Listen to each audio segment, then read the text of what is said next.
Le livre du Deutéronome chapitre 33. Voici la bénédiction par laquelle Moïse, l'homme de Dieu, bénit les Israélites avant sa mort. Il dit, « L'Éternel est venu du Sinaï, il s'est levé sur eux de Séhir. Il a resplendi des monts de Paran, et il est sorti du milieu des saintes troupes. Il leur a, de sa main droite, envoyé le feu de la loi. Oui, il aime les peuples. Tous ces saints sont dans ta main. Ils se sont tenus à tes pieds, ils ont reçu tes paroles. Moïse nous a donné la loi, héritage de l'assemblée de Jacob.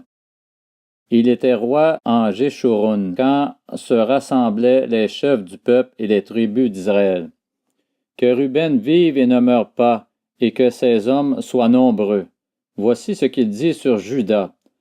Écoute, Éternel, la voix de Juda, et ramène-le vers son peuple, que ses mains soient puissantes et que tu le secours contre ses ennemis. Sur Lévi, il dit, le Thummim et l'Urim ont été confiés à l'homme saint que tu as provoqué à Massa et avec qui tu as contesté dans l'épisode des eaux de Mériba.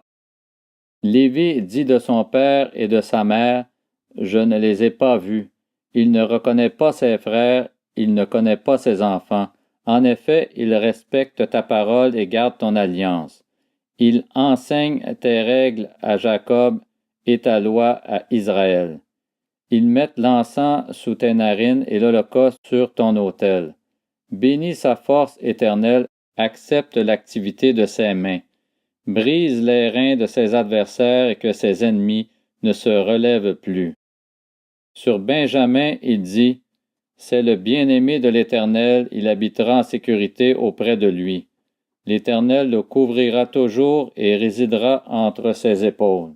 Sur Joseph, il dit, son pays recevra de l'Éternel en signe de bénédiction, le meilleur don du ciel, la rosée, la meilleure eau qui est en bas, les meilleurs fruits du soleil, les meilleurs fruits de chaque mois, les meilleurs produits des montagnes anciennes, les meilleurs produits des collines éternelles, les meilleurs produits de la terre et de ce qu'elle contient.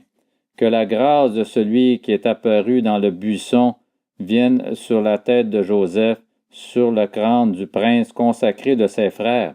De son taureau premier-né, il a la majesté. Ses cornes sont les cornes du buffle. Avec elles, il frappera tous les peuples jusqu'aux extrémités de la terre. Ce sont les dizaines de milliers d'Éphraïm, ce sont les milliers de Manassé. Sur Zabulon, il dit, « Réjouis-toi, Zabulon, dans tes expéditions, et toi, Issachar, dans tes tentes. Ils appelleront les peuples sur la montagne, là ils offriront des sacrifices de justice, car ils suceront l'abondance de la mer et les trésors cachés dans le sable. » Sur Gad, il dit, « Béni soit celui qui met Gad au large. Gad se couche comme une lionne, il déchire les pattes et la tête de sa victime. Il a eu droit au premier choix, car là est cachée la part du chef. Il a marché en tête du peuple, il a mis en œuvre la justice de l'Éternel et ses règles envers Israël. » Sur Dan, il dit, « Dan est un jeune lion qui s'élance du Basan. » Sur Nephtali, il dit, « Nephtali, toi qui es rassasié de faveur et comblé des bénédictions de l'Éternel, prends possession des régions situées à l'ouest et au sud. » Sur Azer, il dit, « Béni soit Azer parmi les fils de Jacob, qu'il soit agréable à ses frères et qu'il plonge son pied dans l'huile. Que tes verrous soient en fer et en bronze et que ta vigueur dure autant que ta vie. Personne ne peut se comparer au Dieu de Jéshurun.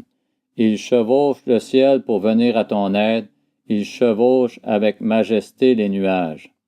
Le Dieu d'éternité est un refuge, sous ses bras éternels est un abri. Devant toi il a chassé l'ennemi, il a dit, extermine-le. Israël réside en sécurité, la source de Jacob est à part dans un pays de blé et de vin nouveau, et son ciel distille la rosée. Que tu es heureux, Israël! Qui est comme toi un peuple sauvé par l'Éternel? Il est le bouclier qui te secourt, l'épée qui fait ta grandeur. Tes ennemis te flatteront, et toi tu piétineras leur hauteur.